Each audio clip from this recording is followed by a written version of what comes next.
হরে কৃষ্ণ, নিতাই গৌর হরিবোল। আশা করি আপনারা শ্রী ভগবানের কৃপায় ভালো আছেন। তো আপনাদের কৃপায় আমিও ভালো আছি।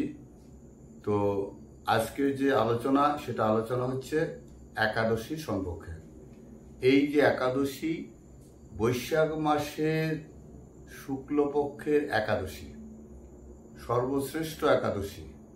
কারণ বৈশাখ মাস সর্বশ্রেষ্ঠ, কার্তিক মাস অর্থাৎ দামোদর মাস সর্বশ্রেষ্ঠ এবং মাঘ মাস সর্বশ্রেষ্ঠ। তার মধ্যে এই বৈশাখ মাসে সর্বশ্রেষ্ঠই বলা হয়, কারণ বৈশাখ মাসে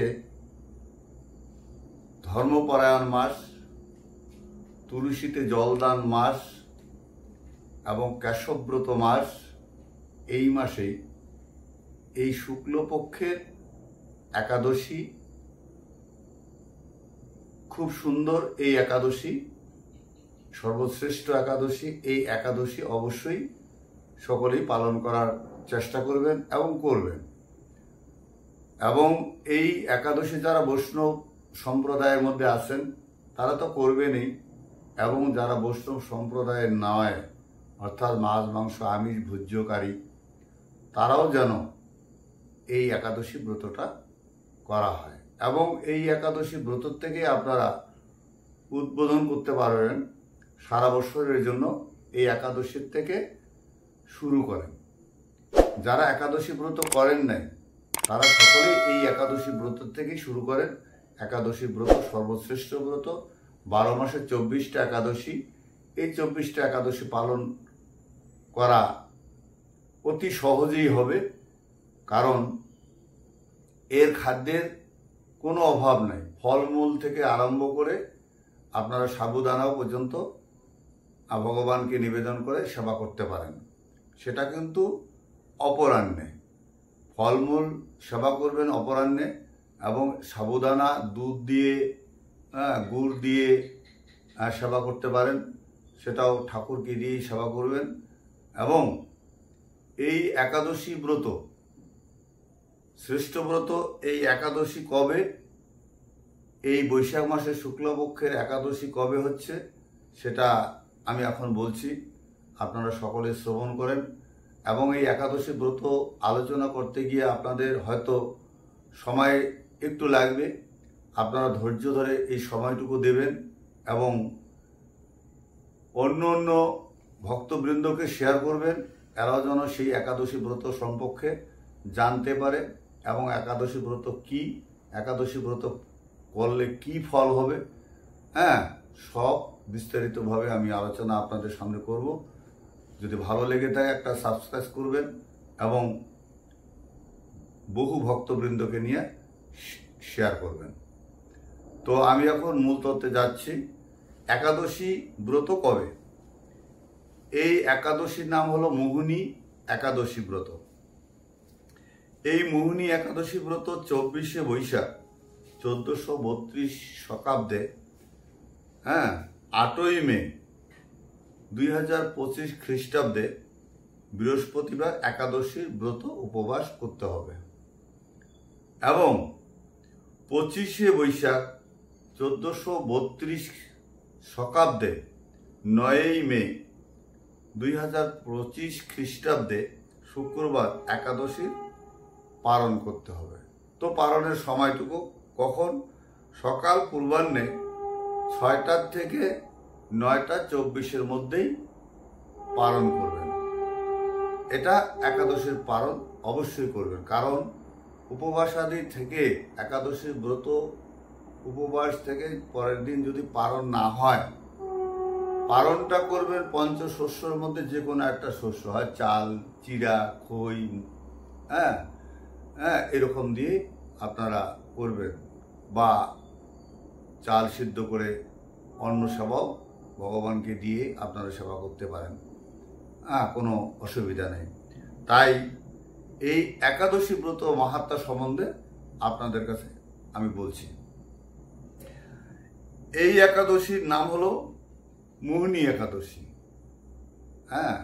তো এই একাদশীটা কিভাবে একাদশী ব্রত হলো এবং এই একাদশী ব্রত কারা করছিল এবং আমাদের কেন করতে হয়? কারণ এই ভারতবর্ষে যারা জন্মগ্রহণ করেছি মানুষকুলে, তারা এই সনাতনী ধর্ম সম্বন্ধে বা এই হিন্দু ধর্ম সম্বন্ধে একমাত্র শাস্ত্র আমাদের অধ্যায় করতে হয়। এই অধ্যয়ন করলে এবং শ্রবণ করলে, কীর্তন করলে আমরা বুঝতে পারি যে এই আমাদের সনাতন ধর্মের কতটুকু কৃষ্টি আমরা ধরে রাখতে পারি, সেটুকু আমরা সকলেই মিলে যেন চেষ্টা করে উত্তীর্ণ হতে পারি। তাই মানব কুলে জন্মগ্রহণ করেছি, ধন্যবাদ। কারণ এই ভারতবর্ষে যারা মানুষ কুলে জন্মগ্রহণ করেছেন তারা ধন্যবাদী। কারণ দেবতারাও বাঞ্ছা করে মানুষ কুলে জন্মগ্রহণ করার। তাই আমরা যেহেতু মানুষ কুলে জন্মগ্রহণ করেছি, আমরা বহু পুণ্যের ফলে এই মানব কুলে আসছি। তাই আমাদের এই সনাতন ধর্মের মূল বস্তুগুলোকে, সংস্কৃতিটাকে ধরে রাখার চেষ্টা করব এবং বহু বহু ভক্তগণকেও বলবেন শেয়ার করতে, এরাও যেন সেই সনাতন ধর্মের মধ্যে নিপতিত থাকেন। ধন্যবাদ। তো আমি এখন মূল পর্বে যাচ্ছি। যুধিষ্ঠি বলিলেন, হে জনার্দন, বৈশাখ মাসের শুক্লপক্ষের একাদশী কি নাম, কি ফল, কি বা বিধি, এ সমস্ত আমার নিকট বর্ণনা করুন। তাহার প্রশ্নের উত্তরে শ্রী ভগবান বলিলেন, কি বললেন? শ্রী ভগবান বলিলেন, আপনি আমাকে যে প্রশ্ন করলেন, পুরাকালে ধীমান শ্রী রামচন্দ্র বশিষ্ঠের নিকট ইহেই প্রশ্ন করিয়াছিলেন। রামচন্দ্র জিজ্ঞাসা করিয়াছিলেন, হে ভগবান বশিষ্ঠদেব, ব্রত সমূহের মধ্যে একটি উত্তম ব্রতের কথা আমায় বলুন। কেন? যাহা দ্বারা সর্ব পাপক্ষয় হয় ও সর্ব দুঃখ বিনাশ হয়, সেই ব্রত সম্বন্ধে আমাকে বলুন। হে মহামুনি, আমি সীতা বিরহ জনিত বহু দুঃখ ভোগ করিতেছি। ভয়বশত আপনাকে ইহা জিজ্ঞাসা করিতেছি। এই কথা শ্রবণ করিয়া বশিষ্ঠদেব বলিলেন, হে রামচন্দ্র, তুমি উত্তম প্রশ্ন করিয়াছ। তোমার এই বুদ্ধি অত্যন্ত নৈষ্ঠিকী। তোমার নাম গ্রহণে মানব পবিত্র হইয়া থাকে, তথাপি তুমি লোক হিতার্থের জন্য তোমার নিকট শ্রেষ্ঠ ও পবিত্র ব্রতের কথা বলিতেছি, শ্রবণ করো। বৈশাখ মাসে শুক্লপক্ষিয়া সর্বপাপহরা শ্রেষ্ঠা একাদশী মোহিনী নামে প্রসিদ্ধা। মোহিনী একাদশী নামে প্রসিদ্ধা। এই ব্রত প্রভাবে পাতকীগণ মোহজাল হইতে বিমুক্ত হয়, ইহা আমি সত্য করিয়া বলিতেছি। এই হেতু তোমার মতো মহামানবের পাতক ক্ষয়কারিণী সর্ব দুঃখ বিনাশিনী এই একাদশী পালন নিবিষ্ট চিত্তে শ্রবণ মাত্রই সমস্ত পাপ বিনষ্ট হয়। শ্রবণ করিলেই, এই একাদশীর মাহাত্ম্য শ্রবণ করিলেই পাপক্ষয় হয়। তাহলে এবার ব্রত করিলে আমার কি পুণ্যটা হবে, আমাকে একবার নিশ্চয়ই চিন্তা ভাবনা করতে হবে। সরস্বতী নদী রমণীয় তটে ভদ্রাবতী নামে এক মঙ্গলদায়িকী পুরী আছে। তথায় চন্দ্রবংশোদ্ভবে ধৃতিমান নামে এক নৃপতি রাজত্ব করিতেন। সেই পুরীতে ধনপাল নামক সমৃদ্ধিশালী ও পুণ্যকর্মা এক বৈশ্য বাস করিতেন। তিনি নলকূপ, জলাশয়, উদ্যান, মঠ, গৃহাদি নির্মাণ করিয়া দিতেন। তিনি বিষ্ণুভক্তি পরায়ণ ও শান্ত স্বভাব মানুষ ছিলেন। সুনামা, ধুতিমান, মেধাবী, সুকৃতি ও দৃষ্টবুদ্ধি নামে তার 5টি পুত্র ছিল।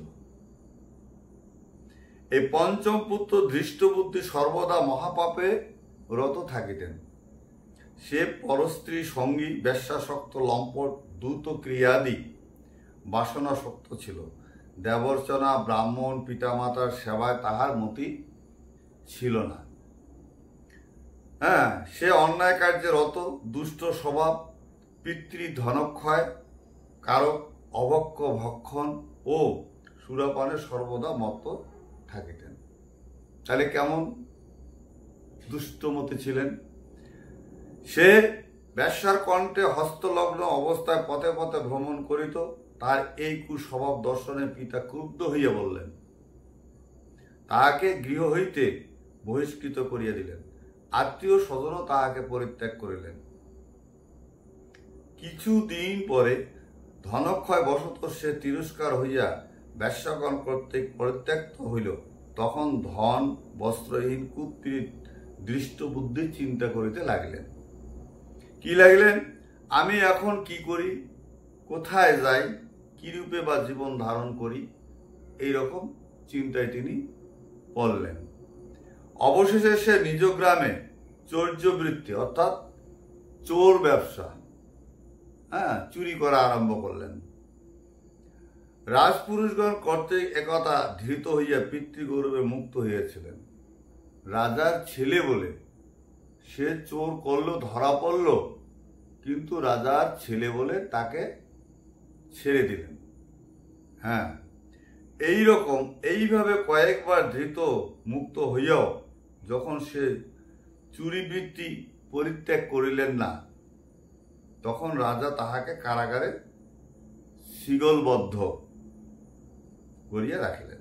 বিচারে সে কষাঘাত দণ্ড ভোগ করিলেন। কারাভোগের পর অন্য উপায় হইয়া বনে ভ্রমণ পূর্বক পশু পক্ষে বধ করিয়া তাহাদের মাংস উদর পূরণ করিতে লাগিলেন। এইরূপে পূর্ব জন্মকৃত পাপের ফলে দুষ্ট বুদ্ধি যুক্ত হইয়া ঘোর পাপে লিপ্ত হইয়াছিলেন। এবার বললেন, দুষ্কর্ম কখনই সুখদায়ক নহে।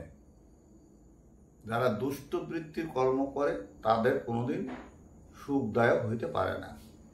সুতরাং সে দিবানিশি সুখ দুঃখে জর্জিত হইতেছিল। এইভাবে বহুদিন গত হইলে কোনো পুণ্য ফলে এক সময় কৌণ্ডিন্য ঋষির আশ্রমের নিকটে উপস্থিত হইল। বৈশাখ মাসে ঋষিবর গঙ্গা স্নান করিয়া আশ্রমের থেকে প্রত্যাগমন করিতেছিলেন। এমন সময় শোকাকুল দৃষ্টবুদ্ধি তাহার সম্মুখে উপস্থিত হইয়া ঋষির বস্ত্র হইতে এক বিন্দু জল তাহার গাত্রে পতিত হইলেন। সেই জলস্পর্শ দৃষ্টবুদ্ধি সমস্ত পাপ ও অশুভ দূরীভূত হইয়া সহসা শুভবুদ্ধির উদয় হইল। তখন সে কৌণ্ডিন্য ঋষির সম্মুখে কৃতাঞ্জলি পুটে নিবেদন করিল, হে দ্বিজশ্রেষ্ঠ, যে পুণ্য প্রভাবে আমি এই ভীষণ দুঃখ যন্ত্রণার হস্ত হইতে মুক্তি লাভ করিতে পারি, তাহাই কৃপা করে বর্ণন করুন। ঋষিবর বলিলেন, বৈশাখ মাসের শুক্লপক্ষের মোহিনী নামক যে প্রসিদ্ধ একাদশী আছে, আমার আদেশ অনুসারে তুমি সেই ব্রত পালন করো। এই ব্রতের ফলে মানবগণের জন্ম জন্মার্জিত মেরুতুল্য পাপ রাশি ক্ষয়প্রাপ্ত হইয়া থাকে। তুমি এই মোহিনী নামক একাদশী ব্রত পালন করো। ভগবান বশিষ্ঠদেব বলিলেন, কৌণ্ডিন্য ঋষির বাক্য শ্রবণ করিয়া প্রসন্ন চিত্ত দৃষ্টবুদ্ধি সেই ব্রত পালন করল। হে নৃপশ্রেষ্ঠ রামচন্দ্র, এই ব্রত পালনে যে নিষ্পাপ হইল, সে দিব্য দেহ ধারণ পূর্বক গরুর পৃষ্ঠে আরোহণ করিয়া বৈকুণ্ঠ ধামে গমন করিলেন। ত্রিলোকে মোহিনী ব্রতাপেক্ষা শ্রেষ্ঠ ব্রত নাই। যজ্ঞাদি তীর্থস্থান দান এই ব্রতের ষোড়াংশের একাংশেরও তুল্য নয়। এই ব্রত কথার পঠন ও শ্রবণ হইতে গো সহস্র দানের ফল লাভ হইয়া থাকে।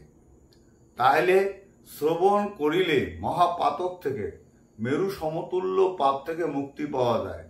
তাইলে এই ব্রতটা পালন করিলে আমরা বহু পুণ্য ফল লাভ করতে পারি। তাই আপনাদের কাছে আমি অনুরোধ করব, এই একাদশী ব্রত যতগুলো আছে আপনারা 15 দিন পরে 14 দিন পরে যে ব্রতটা আসে একাদশী ব্রতটা একদিনেই তো 24 ঘন্টার ব্যাপার। আপনি তো অনাহারে থাকছেন না, আপনি ফল মূল, জল, ঔষধ, দুধ এবং সাবুদানাও আপনি ভগবানকে নিবেদন করেই সেবা করতে পারেন।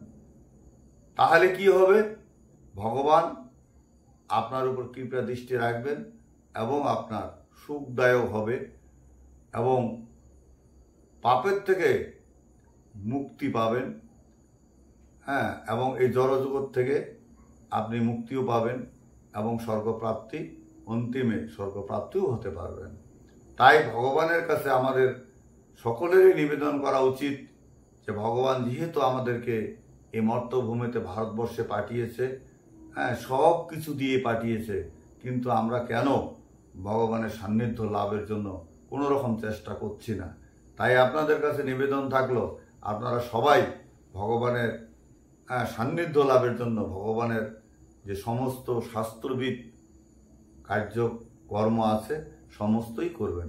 এই যে মনে করেন যে এই একাদশী ব্রত থেকে আপনি যদি বাকি যে কয়েকটা দিন থাকবে, এই কয়েকটা দিন যদি আপনি বৈশাখ মাসে নিরামিষ আহার এবং প্রাতঃ স্নান এবং সন্ধ্যাদি দেব অর্চনা যদি আপনি করেন, ভগবানের অর্চনা আদি যদি করেন, এটাই আপনার অক্ষয় হয়ে থাকবে। এর উপরে আর পুণ্য আপনি কোথাও করতে পারবেন না। হ্যাঁ, তাই আমি আবার বলছি যে একাদশীটা কবে হয়তো মনে হারিয়ে গেল। তো 24শে বৈশাখ, হ্যাঁ, 1432 শতাব্দে 8ই মে 2025 খ্রিস্টাব্দে বৃহস্পতিবার একাদশীর ব্রত, এই মোহিনী একাদশীর ব্রত করতে হবে। এবং 25শে বৈশাখ 1432 শতাব্দে 9ই মে 2025 খ্রিস্টাব্দে শুক্রবার একাদশীর পালন করতে হবে এবং সকালে পূর্বাহ্নে 6টা গতে 9:24 মধ্যে এই মোহিনী একাদশীর ব্রত পালন করতে হবে। নিবেদন থাকলো, হরে কৃষ্ণ কৃষ্ণ কৃষ্ণ হরে হরে, হরে রাম রাম রাম হরে হরে। নিতাই গৌর হরি।